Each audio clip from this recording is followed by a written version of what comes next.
So, Penny, how are you today? I'm very well, thank you. So, first of all, could you introduce yourself a little for our audience here in Chongqing? Yes, certainly. As you said, I live on the Sunshine Coast, which is in Queensland, Australia, and I spent 14 years working in Chongqing City teaching English and have returned home to Australia in 2016. So, when you first came to Chongqing, it was around the same time of the SARS outbreak, is that right?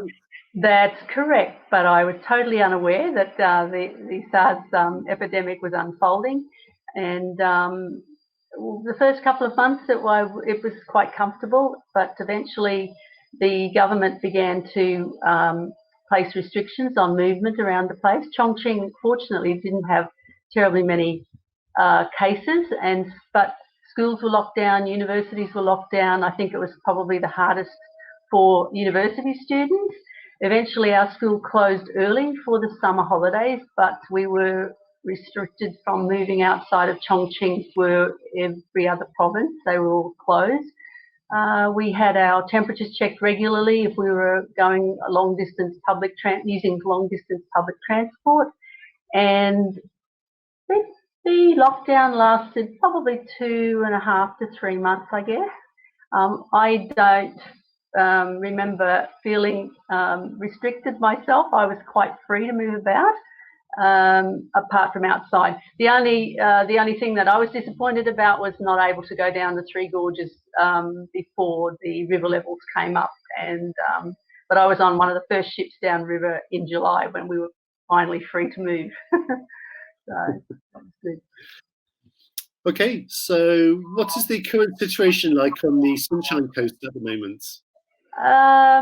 We don't have very many cases. We've had nearly a week to 2 weeks with no new cases here in our area, which is great. We've been practicing social distancing, and we have restrictions on our movements.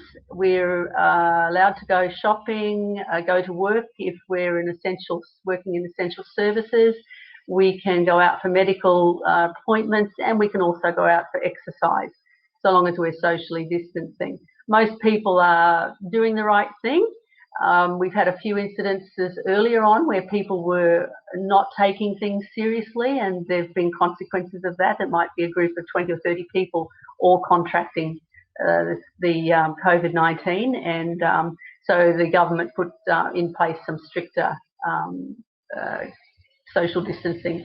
In some areas of Australia, we've got a few more serious hotspots, obviously Sydney, Melbourne, and Tasmania's also got a little bit of a hotspot at the moment. Some beaches were closed, some national parks and things like that, but we're getting ready to begin lifting restrictions in the next week or two, just slowly lifting restrictions. Good. So, what is the atmosphere like over there? Are people living in fear, or is everything quite? I think it's a bit yes and no. We had the toilet roll rush, and there's a lot of things missing from the shelves and things. A little bit of panic buying. But again, I think that's relevant to your background and the area that you live in. And your experience with things like this in the past. I haven't been fearful, and I haven't been panic buying. In fact, I've been limiting the number of times I go shopping to reduce the risk of possibly meeting someone who has the virus, who's not staying at home. But as time goes on, it's gotten easier, and more people are more relaxed about it, but we're still being cautious. So at the moment, what is your daily routine like? Do you still have chances to go to the beach? Oh yes, because unfortunately, I live in a community with a swimming pool, but that's been closed now for almost a month. We haven't been able to use our own swimming pool. So I drive myself down to the beach 2-3 times a week. Sometimes I go alone, sometimes I meet a friend there and we swim. or walk along the beach and have a chat. But we don't hang about. We're not allowed to sunbake or spend a lot of time on the beach having picnics and parties and those sorts of things. It's supposed to be strictly for exercise, which is nice. So. But the weather's beautiful, the water's lovely and warm still, so it's good to be able to enjoy that. And I think we're fortunate because we have a large country and a small population, so it's a little bit easier for us to social distance, especially when you're not living in a high-rise environment. Yeah. So what else do you do to pass the time? Oh, I'm busy. I work part-time in the aged care industry, which means that I'm an essential services worker. And again, I need to be very cautious because that demographics of people that I'm working with are the most at risk.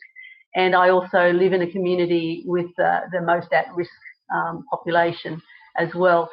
So I'm free to go about.